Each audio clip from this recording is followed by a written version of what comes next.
آج ویو 360 میں صدر ٹرمپ کے انتخاب کی 30ویں اینیورسری پر پاکستان امریکہ تعلقات پر ایک نظر۔ امریکی دارالحکومت میں امریکی فلسطینیوں کی تاریخ اور ثقافت سے کس طرح متعارف ہو رہے ہیں۔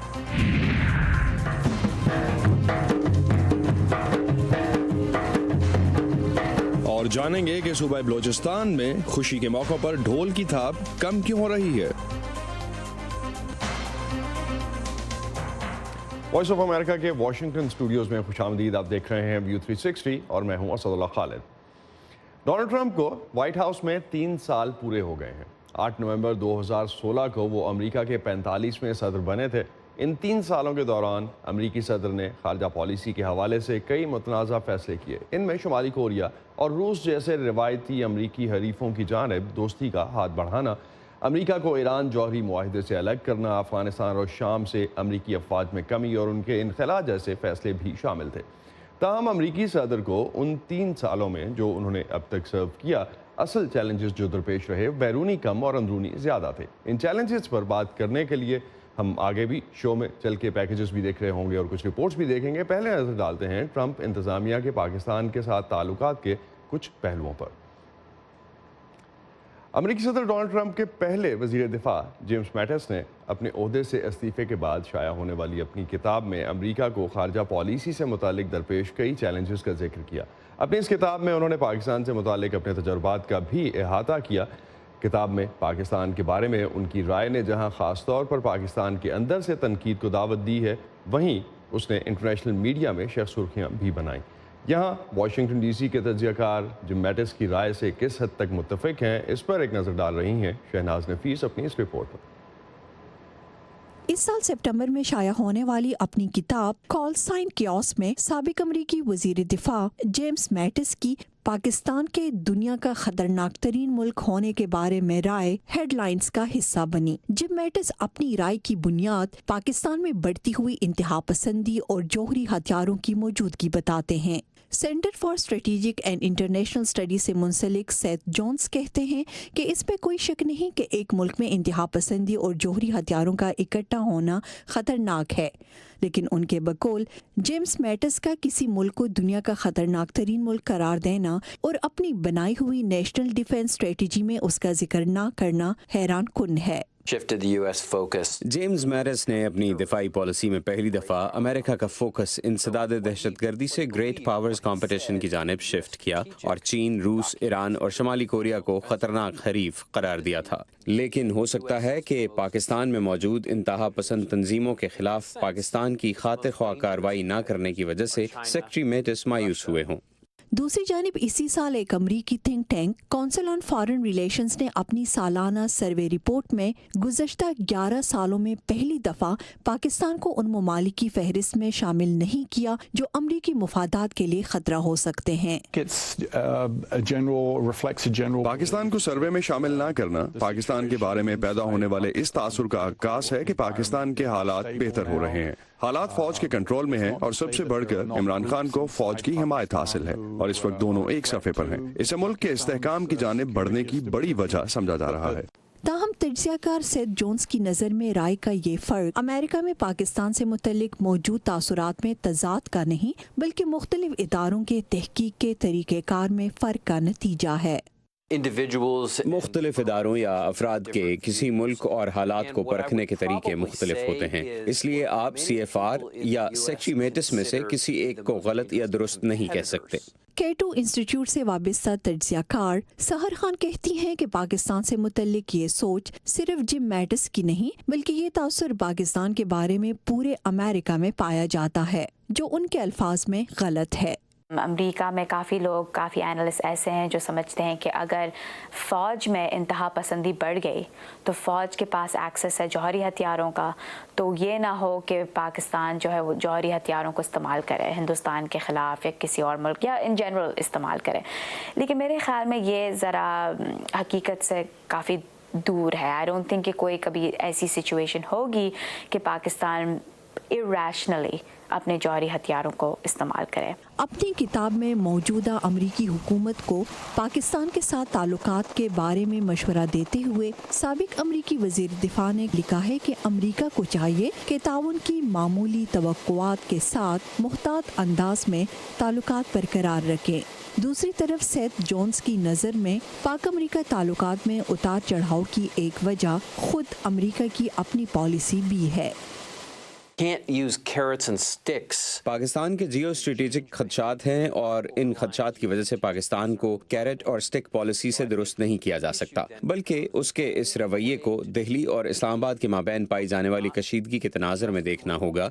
शहनाज नफीस, वॉइस ऑफ अमेरिका, वाशिंगटन। अमरीकी दारुल हुकूमत में शुजा नवाज को जनूबी एशिया और पाकिस्तान और अमरीका के ताल्लुकात से मुतालिक उमूर पर माहिर माना जाता है। पाकिस्तान और अमरीका के ताल्लुकात की मौजूदा नौइयत के बारे में शुजा नवाज कहते हैं कि सदर ट्रंप और पाकिस्तानी वज़ीर आज़म इमरान खान के दरमियान इस साल होने वाली मुलाकातों से बढ़कर इन ताल्लुकात में बेहतरी के लिए कोई अमली इक़दामात सामने नहीं आए हैं। देखते हैं नदीम याकूब की शुजा नवाज से क्या बात हुई। सबसे बड़ा इम्पैक्ट तो ये था कि बातचीत हुई, बराह रास्त हुई, और जो इमीडिएट रिएक्शन था इन दोनों सियासतदानों का, वो गट रिएक्शन जो जिसको अमेरिका में कहते हैं, वो पॉजिटिव था। लेकिन अभी उसमें बहुत काम करना है। मेरे सामने अभी तक कोई ऐसा ग्रुप नहीं आया जिसको कि वो रिस्पॉन्सिबिलिटी दी गई हो, ख़्वा अमेरिका में या पाकिस्तान में, कि ये पॉइंट्स हैं और इनको आपने इन पे अमल दरामद लाना है। इंडिविजुअली लोग काम कर रहे हैं, कोई ट्रेड पे काम कर रहा है, कोई किसी और चीज़ पे काम कर रहा है, लेकिन वो ज़ाती ताल्लुकात की बेसिस पे। और ये जब तक कि इंस्टीट्यूशनलाइज नहीं होगी ये बातचीत और ये रिलेशनशिप इंस्टीट्यूशनलाइज नहीं होगी, तो इसके पैर बहुत कमज़ोर होंगे। सर ये बताइए, जो टाइमिंग है आपकी बुक की वो बहुत इंटरेस्टिंग है, क्योंकि पाकिस्तान और यूएस के दरमियान जो रिलेशनशिप है वो रीसेट के मोड में, इसका क्या मतलब है? रिलेशनशिप जो है तारीख़ी एतबार से जब आप देखें तो एक रोलर कोस्टर की तरह है, और मैं समझता हूँ कि एक म्यूचुअल मिसट्रस्ट है जो जिसकी ज़िम्मेदारी दोनों पे आयद होती है। ये जो म्यूचुअल मिसट्रस्ट की आप बात करते हैं, इसकी क्या वजूहात हैं? पहले तो म्यूचुअल मिसट्रस्ट जो है उसकी बुनियाद क्या है? मैं समझता हूँ कि दो बड़ी चीज़ें हैं।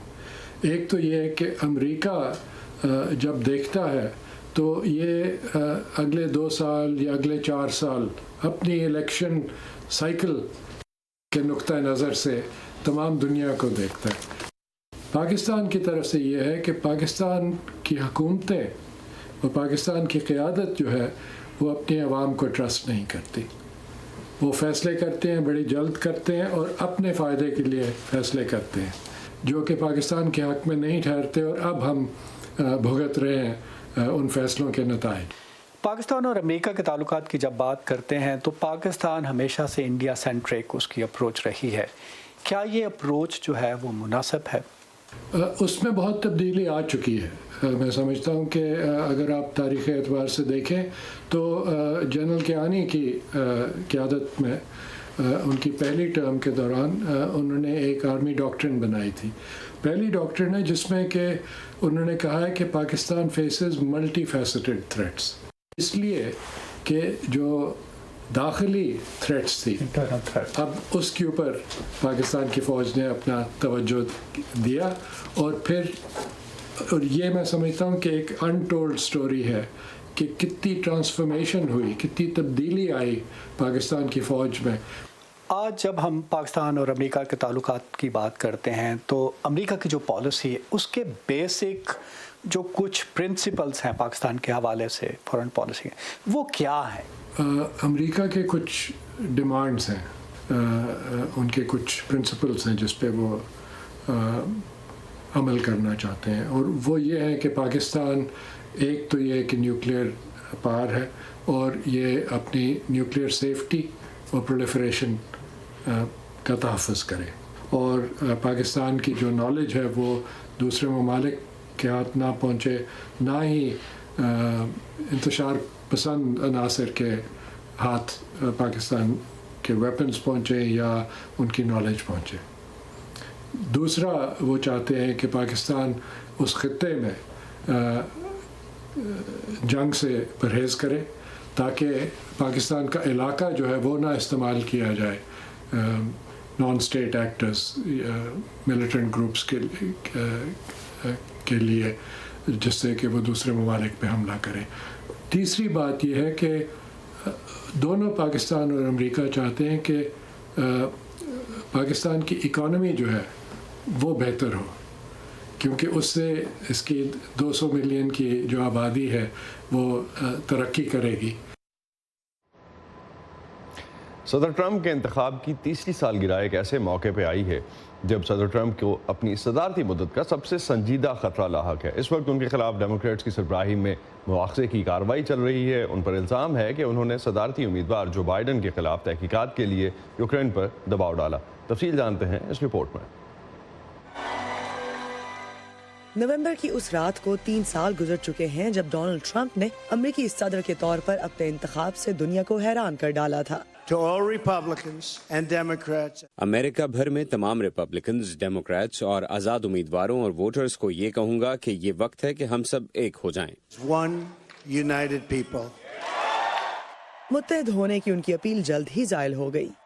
जितना कामयाब होते हैं डेमोक्रेट्स की उतनी ही हमसे नफरत बढ़ जाती है।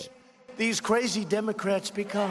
मिस्टर ट्रंप की नजरें अब अपने हिमायतियों पर हैं कि वो पहले तो सदर के खिलाफ जारी मुआवजे की कार्रवाई में उनका साथ दें और फिर अगले साल उन्हें दोबारा सदर मुंतखब करें। At stake in this fight. इस लड़ाई में खुद अमेरिकी जमहूरी निजाम दाव पर लगा है। आप अपने आप को धोखा मत दें। वो यही चाहते हैं, वो इस मुल्क को तबाह कर रहे हैं, लेकिन हम ऐसा नहीं होने देंगे। This country, but we will never let it happen, not even close.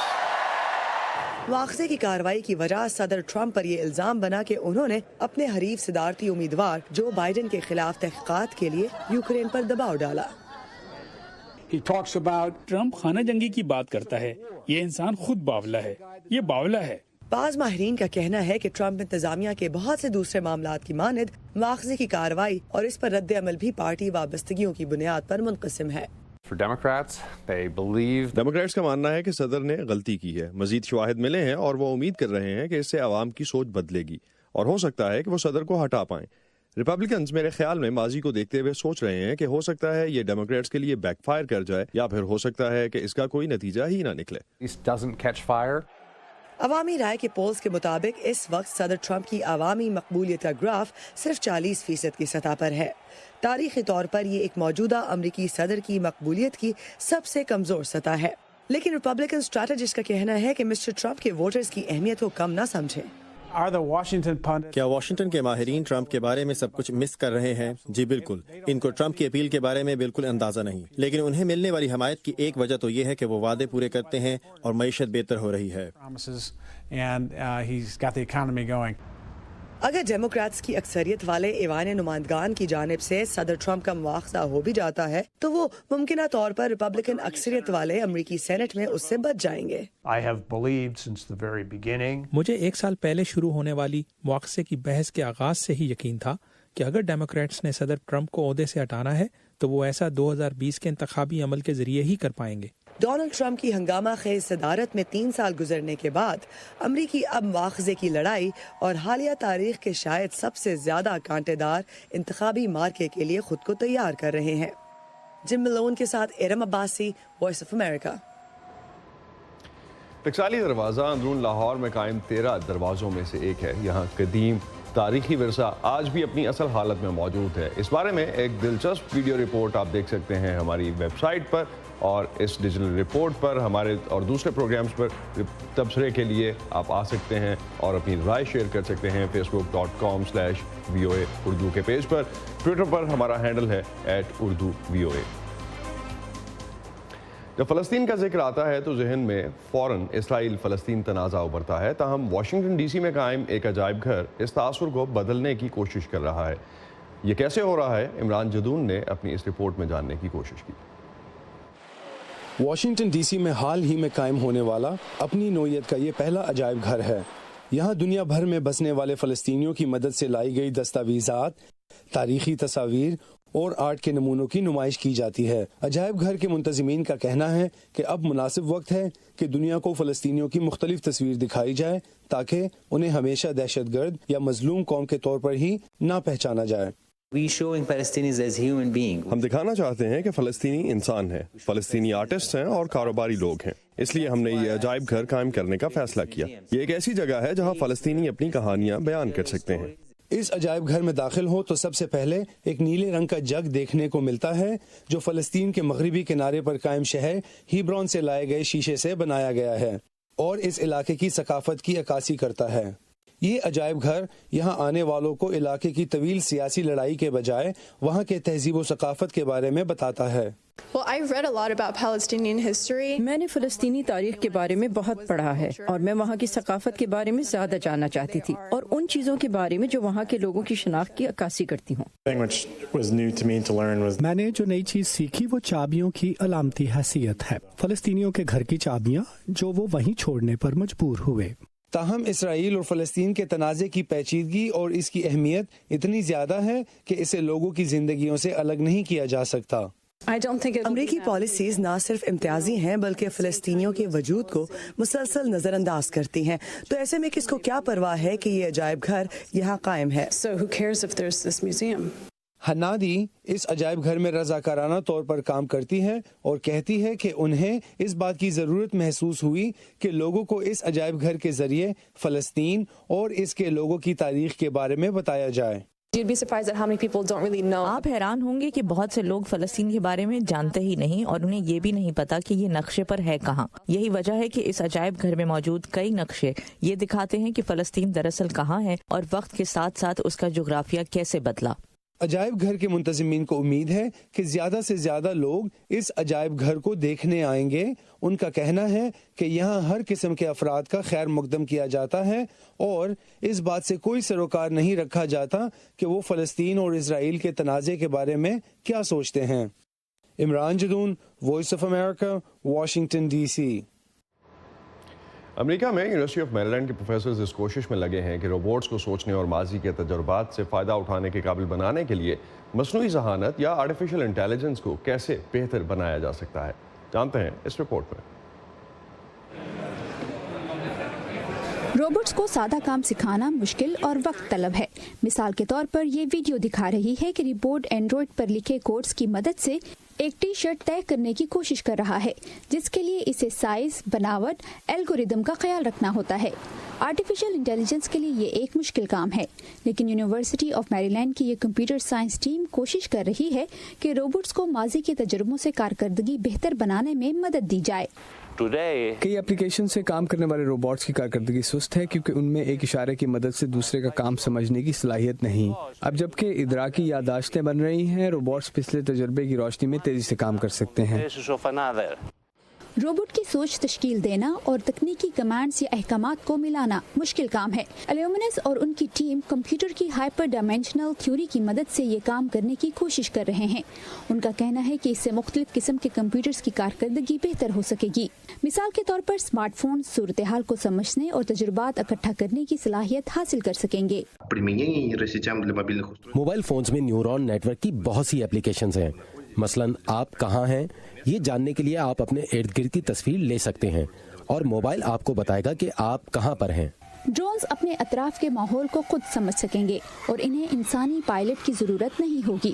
University of میریلینڈ کے سائنسدانوں کا کہنا ہے کہ انہوں نے ایک مشکل کام کا آغاز کیا ہے اور ابھی بہت سا کام ہونا باقی ہے، لیکن الومنوس کو امید ہے کہ وہ ایک سسٹم بنا سکیں گے جو مصنوعی ذہانت کی ٹیکنالوجی پر کام کرنے والے تمام ڈیولپرز کی مدد کرے گا۔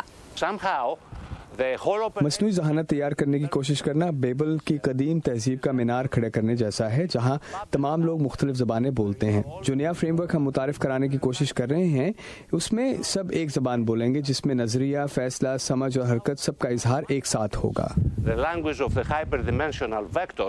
एक और बड़ी तब्दीली, रोबोट्स की आंख। साइंसदानों का कहना है कि ये अब सिर्फ कैमरे नहीं बल्कि विजन सेंसर्स हैं जो रोशनी और हरकत का जवाब देते हैं। इसके पीछे इंसानी आंख जैसा निजाम है जो रोबोट के दिमाग को मुसलसल सिग्नल भेज रहा है, जो वहाँ जिंदगी के तजुर्बात से मुमासलत रखती मालूमात का रिकॉर्ड रखता है। साइंसदानों का कहना है कि ये अमल रोबोट्स को इंसानों के बहुत करीब ला खड़ा करता है। नताशिया जोमन के साथ वर्दा खलील, वॉइस ऑफ अमेरिका। और इस टेक्नोलॉजी के दौर में किताब से मोहब्बत, अमेरिका में नई नस्ल पॉडकास्ट, ई बुक्स और स्मार्टफोन्स के साथ साथ रिवायती किताब से भी मोहब्बत करे, ये सिखा रही है लिटिल फ्री लाइब्रेरी। ये नन्ही मुन्नी मुफ्त लाइब्रेरियाँ जो गली मोहल्लों में मकबूल हो रही हैं, और वो भी आम लोगों की कोशिश से। Jack from the back seat said to his dad. 5 साला एवरी को किताबें पढ़ने का बहुत शौक है, लिहाजा वो हर हफ्ते अपनी माँ के साथ लाइब्रेरी जाते और किताबें उधार लाते हैं। और अगर उनकी वालदा मसरूफ हों तो वो लिटिल फ्री लाइब्रेरी जाकर चंद नई किताबें ले आते हैं। They help you. ये हमें सीखने और जानने में मदद करती है। मुझे सांपों के बारे में पता चला कि इनकी कोई टांगे नहीं होती, कुछ की दुम में झंकार होती है और कई शिकारी की आंखों में जहर थूक देते हैं। लिटिल फ्री लाइब्रेरी एक नॉन प्रॉफिट इदारा है जिसका मकसद मुताले से मोहब्बत को फ़रोग देना है। ये इदारा चंद खानों पर मुश्तमिल ऐसी लाइब्रेरीज मुख्तलिफ मकामात पर कायम करता है। लोग जहाँ कुतब ला कर रखते भी हैं और उधार भी ले जाते हैं।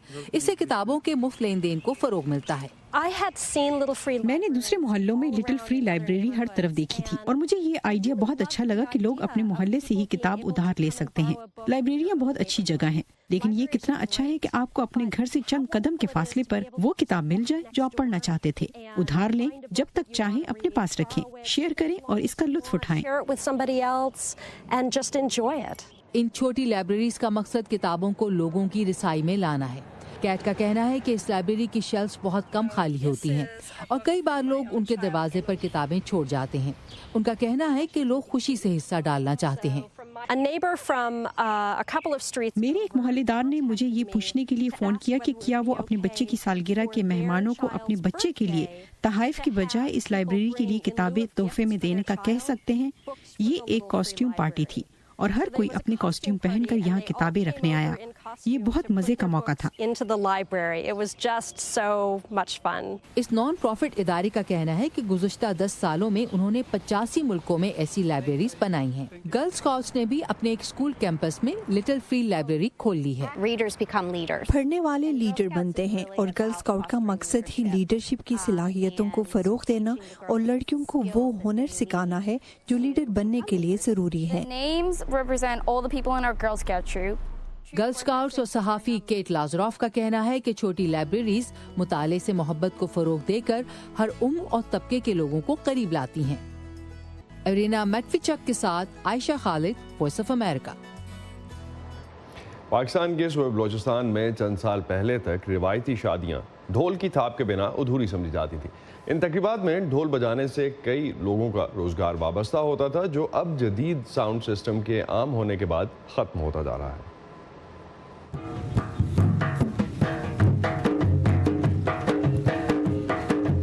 ये साउंड सिस्टम की वजह से काफ़ी बिनतहाई हम लोग के वो साज वाले थे बेचारों ने ये कारोबार ही छोड़ दिया। तो पहले साउंड नहीं थे तो अल्हम्दुलिल्लाह हम लोग का अच्छा दम गुजर चलता था। अभी जो रस्म का टाइम होता है तो हम लोग का रोज़ी उस टाइम होता है। अभी जो है ना वो रस्म के टाइम ये अपने साउंड चलाते हैं, ढोल वगैरह बंद करवाते हैं, तो हम लोग का काफ़ी जो है ना हम लोग का रोज़ी में असर काफ़ी पड़ गया है सर। आजकल डिजिटल सिस्टम आ चुका है, आजकल बड़े बड़े साउंड हैं। जो पुराने दौर में लोग डोल किसी शादी पे या किसी और फंक्शन पे डोल ले जाते थे, उसका किराया भी ज़्यादा होता था, 5000 6000, लेकिन आजकल डिजिटल सिस्टम आ चुका है। मजदूरी में सर क्या होता है, 600 700 800 रुपया मजदूरी मिलता है। घर चलाएं, खुशी गम का करें, बीमारियों का करें, अपना ज़िंदगी का मुस्तकबिल का करें, बच्चों का स्कूल कॉलेज का फीस दें। ये था आज का व्यू 360। अब तक के लिए इतना ही, इजाज़त दीजिए, अल्लाह हाफ़िज़।